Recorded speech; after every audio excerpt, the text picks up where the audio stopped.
So it's finally here, The Legend of Zelda Link's Awakening on Nintendo Switch, and oh boy, it's been emotional.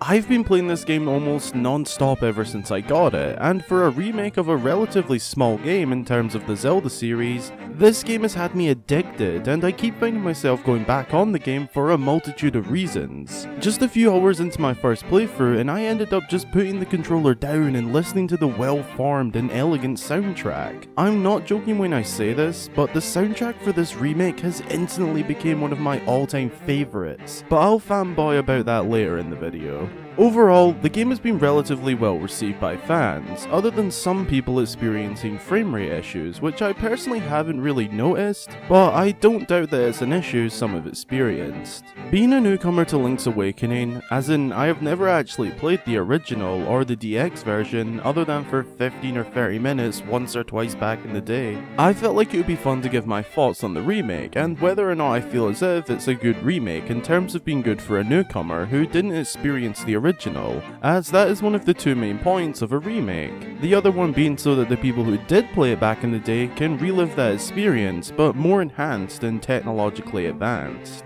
So, without further ado, here are my thoughts and feelings on whether I personally believe the remake of Link's Awakening on Nintendo Switch is a good one.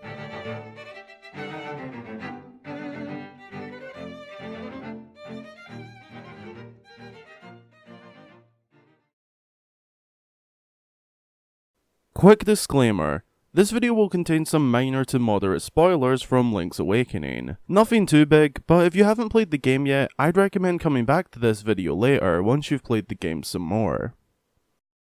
Now, just where do I begin? Well, for starters, the game opens up with a really cool cinematic animation of Link out at sea in a storm, bloodthirsty for devastation.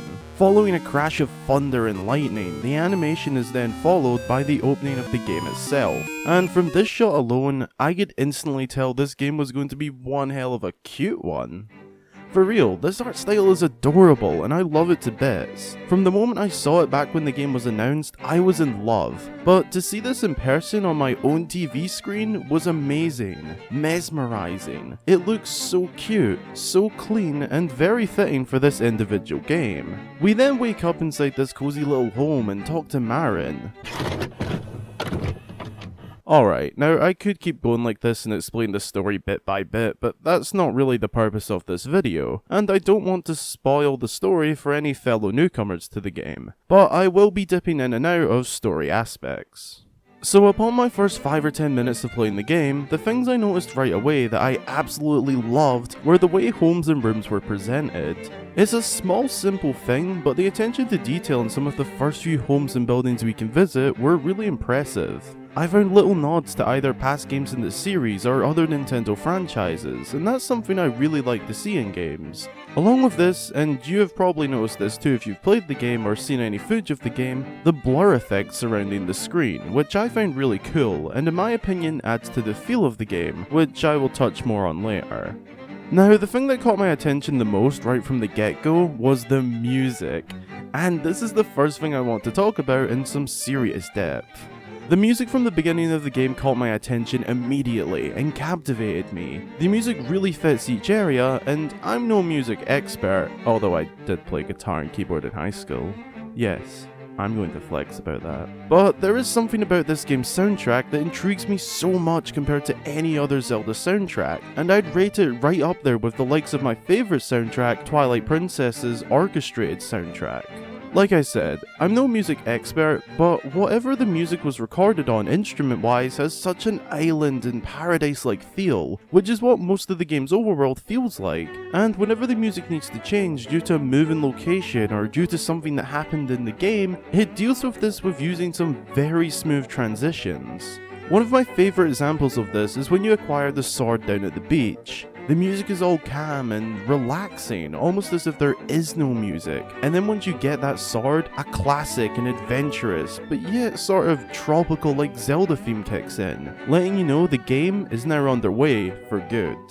I've always been a big fan and admirer of music and sound design, and this game has impressed me a lot. For a remake of a game, the attention to detail in the sound design is excellent. I love the little charming effects for Link getting power-ups or falling down the potholes. They all fit the vibes of this game so well. To avoid sitting here for hours talking about just the music and sound design, let's move on to the story and how fun progression is in this game. Now don't worry, I am not going to spoil the game too much, but be warned as I will go over a few key story points relatively early in the game. To me, the way you progress in the game feels a little bit too quick.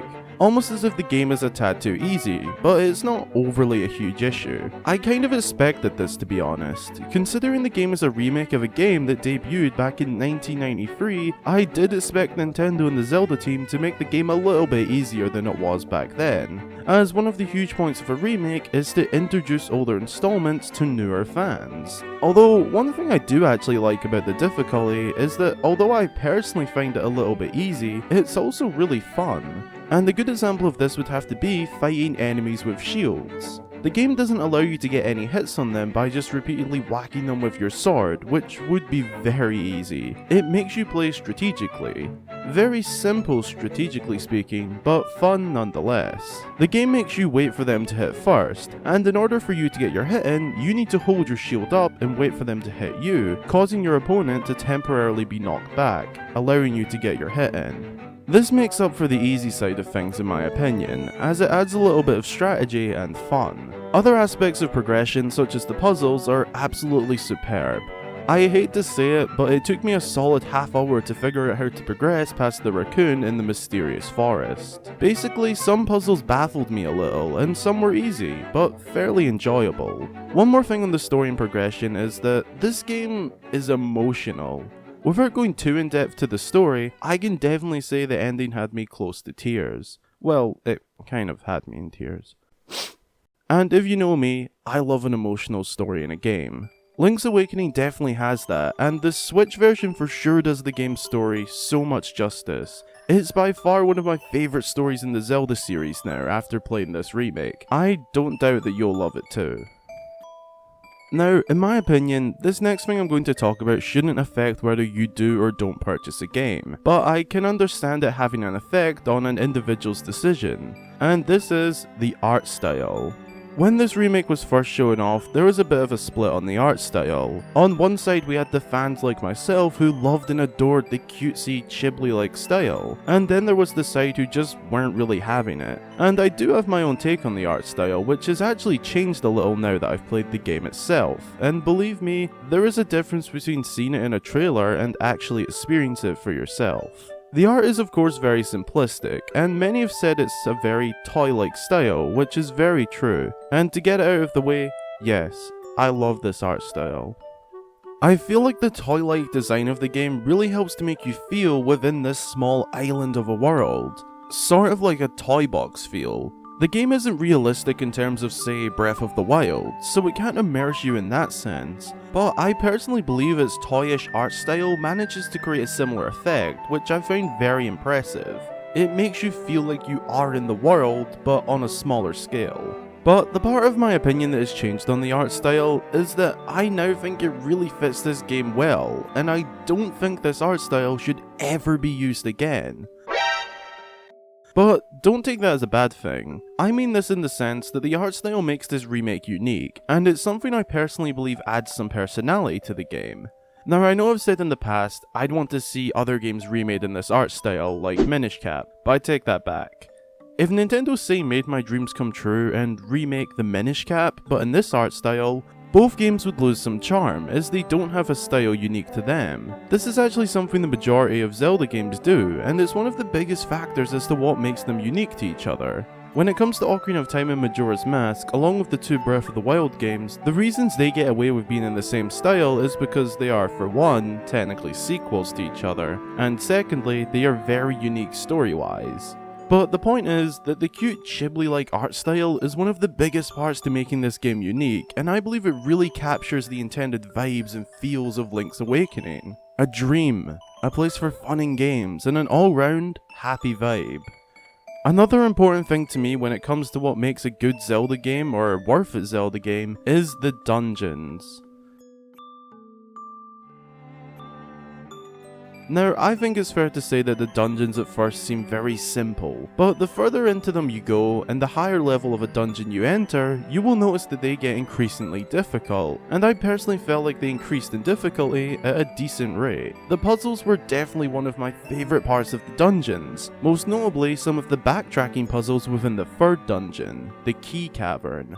Most of the time, backtracking for the sake of a puzzle can be very tedious and just annoying, but the backtracking puzzles in this dungeon really impressed me and I thoroughly enjoyed them.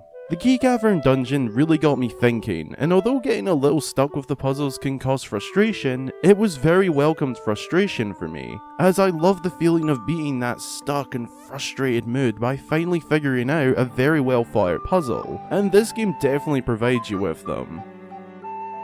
A few smaller or minor things that I personally love is all of the Easter eggs the game has, from remixes of past songs or songs from other Nintendo franchises being remixed and used as music for this game, to more visual things like the Yoshi plush, the Loftwing statue, and of course all of the assets and characters from the Mario series used within the game. Along with that, the overall vibes of this game are just phenomenal. Going into the game, I didn't expect it to draw me in and keep me playing and playing for the entire day, but it did, and it managed to play with my heartstrings a little. A lot. Overall, I'd give the remake on Nintendo Switch a solid 8 out of 10 rating. Now, I know I'm no video game expert or professional analyst, but I hope this could help you decide to play the game or not, or just give you another person's view of the game. Regardless, I hope you enjoy the game, or enjoyed it if you've already played it, but be sure to let me know your thoughts on the Link's Awakening remake down below in the comments.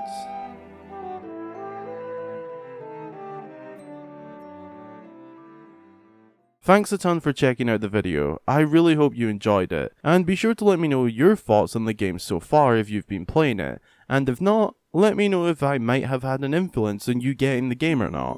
I look forward to reading your comments. A massive thanks goes to all of my wonderful and amazing Patreon supporters, as your generous support really helps me to keep making videos just like this one, and I can't say enough, but special thanks to Hexovian, Leonarco1, Keitala, Karika, Saphira Sky, Daniel Kilman, Neighbors Love 13, Barky Doggo, Arlie Quinn, and M. Your support is very much appreciated and I can't thank you guys enough for what you do. Thank you so much. Again, I really hope you all enjoyed the video, and until the next time, I've been Hyrule Gamer.